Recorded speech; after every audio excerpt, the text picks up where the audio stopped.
Oh my god, it feels so damn good to wake up after taking a nap and seeing a new chapter of Toriko. Pardon me. I'm kind of tired here, so I had to write down some notes this time to make sure I got everything from this chapter because I just got up from a nap. Anyways, I love Toriko in these past couple weeks. I mean, I've loved Toriko, yes, don't get me wrong, but I'm really, really loving Toriko right now because the content it's delivering each week is just making up for everything else that I usually read on Thursday. And Toriko fucking, bro, oh my god, like, I can't get enough of the content in these chapters. It's just so nice. It's so damn nice. I just want to completely express that real quick. The content in Toriko is so damn nice. As a reviewer standpoint, I love being able to talk about so much different details of a chapter. So, let me take a sip and then we'll begin this review of Toriko. Okay.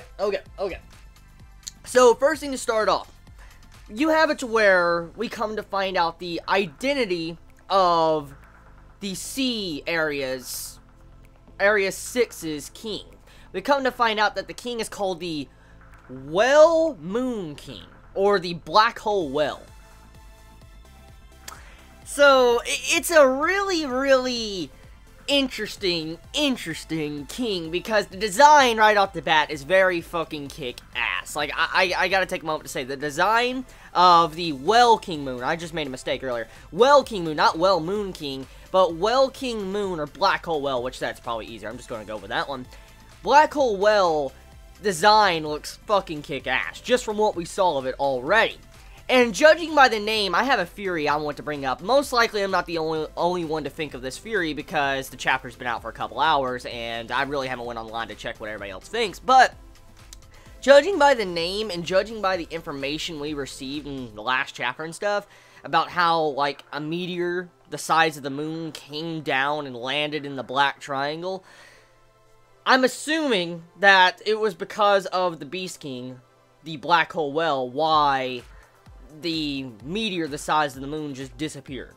It just completely vanished. It's probably because the Black Hole Well used its ability of the black hole, absorbed the light and matter of the meteor, and it was gone.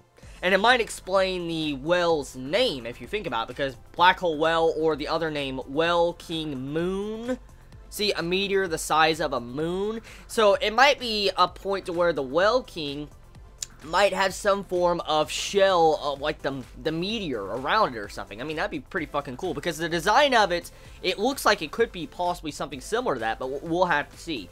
But overall, I'm liking what the mangaka of Toriko did with Area 6's Well King. It looks really cool, really fucking scary, and I noticed in the dialogue that they said, I don't know if it's a proper translation, could be a translation error, so I have no idea, but in the chapter, it says that Well King is the strongest, one of the powerful, or the most powerful of the 8 beastly kings. Now, I've always thought, you know, the Dragon King was one of the stronger, so was the Battle Wolf, but I guess it kind of makes sense if you think about it for a quick second. The reason why is because they're in a water world, pretty much, an underwater area, and that's a very dangerous area just to begin with. An underwater area to fight in, especially in the gourmet world. That's fucking scary. But then you gotta factor in that this creature, the Well King, can use black holes. God, dude, just like, yeah, I can see why it's scary, because, I mean, if this thing, most likely, I have a hunch, and it's probably correct, if this thing can make a meteor the size of the moon just disappear, like that, bro. I can see why it's dangerous in the ocean. I can see why it's very dangerous, because if you got into its vicinity, it's just gonna fuck you up. It will fuck you up instantly. So, yeah. Very scary. Very, very, very, very scary. I'm looking forward to seeing what's gonna happen, because majority of the chefs have to stay behind in Area 6, because that's how hard this area is, and everybody else is being sent to other places, like the strong people, like, you know, 2 people are getting sent to every individual area. So it actually wrote down here exactly who's going to which. Oh wait, actually there's something I do want to talk about before I get into, you know, who's going where. There was puzzle plankton introduced in this chapter, and I like the way that was used to kind of showcase Gigi's ability. See, these puzzle plankton, from what we come to find out in this chapter, usually they swarms in the hundreds of trillions in a group, like a group. And as we know, plankton are very fucking small. Well, we come to find out that these plankton are like 0.1 millimeter diameter. That's fucking small. That's just like, holy shit, that's small. And Gigi was able to put together a puzzle using these puzzle plankton and make a different type of flavor. For instance, the flavors are, you can have all sorts of different type of flavors with these puzzle plankton, but you would have to put them together as a puzzle. And to be able to do that is crazy because they're in a swarms of trillions, hundreds of trillions in a group. And so to be able to individually pick one of them out and to be able to make a puzzle with it just shows you how crazy Gigi as the gold chef is. So clearly he got that title because he is an expert chef and he does know his shit. So that was a really interesting thing that Starjun actually announced to us in this chapter. I like that quite a bit. And it goes to show you that, you know, Gigi is a credible source of a chef. So one thing that also happened in this chapter was getting to see Midora make, like, an important announcement. He kind of announced to us as the reader, like, I'm gonna fuck up Akasia. I'm straight up fucking him up. Like, that right there was straight up foreshadowing. Like, he says, I know where I'm gonna point my tongue at next. And I'm like, Akasia. Fucking Akasia. He's going after him. Like, it's very obvious now that declaration was for Akasia. Midora and Akasia, they're gonna go fucking at it. They're gonna fuck each other up. So, cannot wait to see that either. See, there's a lot of things in this chapter that's just getting really damn hype. Like, this chapter, this is the type of setup chapters I fucking like, because it has just so much detail, so much going on, and I'm like, yes, all this freaking stuff, and there's so much room for theory crafting if you do want to theory craft, which makes it so fun. Okay, so let me pull up my notes here. Let's see, next thing I need to talk about, okay. Let's talk about the different areas. For one thing, Area 5. We're going to the news dish, and the person that's going to be tackling that is Zebra and Brunch. They're going to be most likely fighting some form of feline Tiger King, from what I've heard from Chibi in the comments for the past couple weeks, and since I've been reviewing Toriko. So, Zebra and Brunch are going to Area 5 for the news dish. And that's... That's an interesting combo. Like, I like Brunch and I like Zebra. They're like one of my favorite characters in the series, and I'm glad they're together, because that right there, that combo really has me hyped up too. So, and I'm enjoying that, because getting to see their banter with how they were, it's very fun. It's very fun seeing how they talk with each other. So I'm looking forward to seeing how that's going to progress. The next area we're going to is Area 4, the Earth Dish, and it's going to be Sunny and Livebearer, and I guess some form of the 8 Beastly Kings is going to be the Snake King, the Mother Snake. So, Sunny and Livebearer are going to the same area, which is very ironic and funny, because, for one thing, Livebearer, you know, he's very gross. I mean, Sunny, you know how he feels about that. But what's even more ironic on top of that is that this is the continent with the Mother Snake. And so, for Sunny to be going there, bro, like, I see what the mangaka Toriko is trying to do. Trying to set up the 4 Heavenly Kings with their respective, you know, person that was traveling them. You know, like Terry or, you know, Kiss, Queen, stuff like that. You see how the mangaka is trying to pair up Sunny with the individual pet they had that was helping them out with their, you know, journeys. And so I like that quite a bit. So it makes me theorize that Toriko and most likely Coco are probably going to meet their individual, you know, partners. Like, for instance, probably going to see, like, the Battle Wolf to the Bird King. I wonder about something like that's going to happen with Coco and Toriko.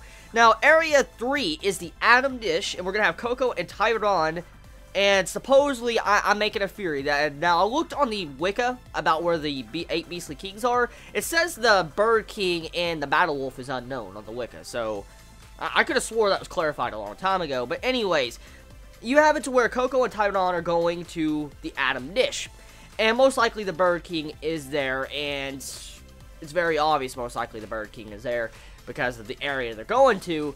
So that's cool. Once again, you know, when the mangaka Toriko setting up Coco most likely with his respective beast that he had as a companion for the majority of the series.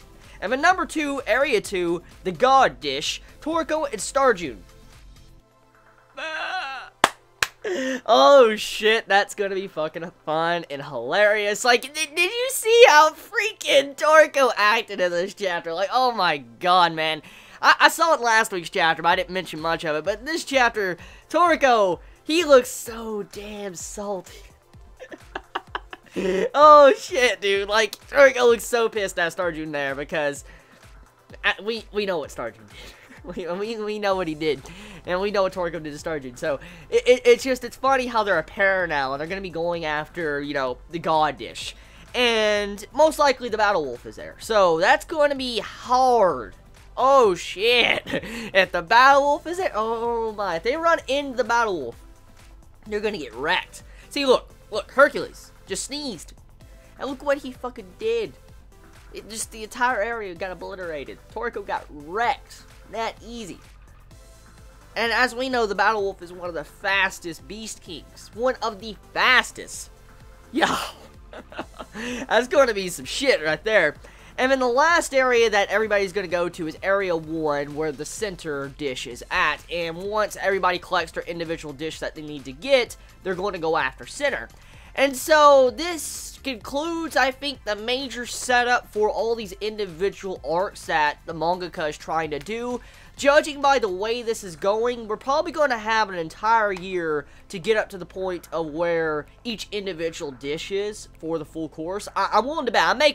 I'm just going to bet, or I'm not really betting. I'm just, you know, making my theory. I'm assuming that majority of the time we're going to be swapping back between the characters, like Sunny to Coco to, you know, Toriko, stuff like that. We're probably going to be swapping in between the characters throughout majority of what's going to be happening in the next couple chapters to the next 100 or so chapters. We're probably going to be switching back and forth, and I'm going to assume with the progress of that, we're probably going to get to the final parts to where they get the full course, like, you know, at the end of an arc, you know how they get pair or, you know, stuff like that. I'm assuming that it's going to take like an entire year, this upcoming year, to build up to that very point, and then everybody's going to get the dish at the exact same time, and then we'll enter into the final, all guns blazing center final arc before the final battle with Acacia and the Eclipse. So I feel like the way Toriko is going, we probably have another 200 or so chapters left. 200 or 250 chapters left. I do sense a planet space type arc. I do sense something like that in the future. But judging by the pacing and judging by since all the dishes now are going after in this chapter, you can assume about 200 chapters are left. Probably the last 100 chapters is going to be just straight out all war. Just war between Acacia, the Blue Nitro, and stuff like that. So I can't wait to see. So tell me your thoughts in the comments below. You all have a wonderful day or night wherever you live. Please be safe. Chibi out.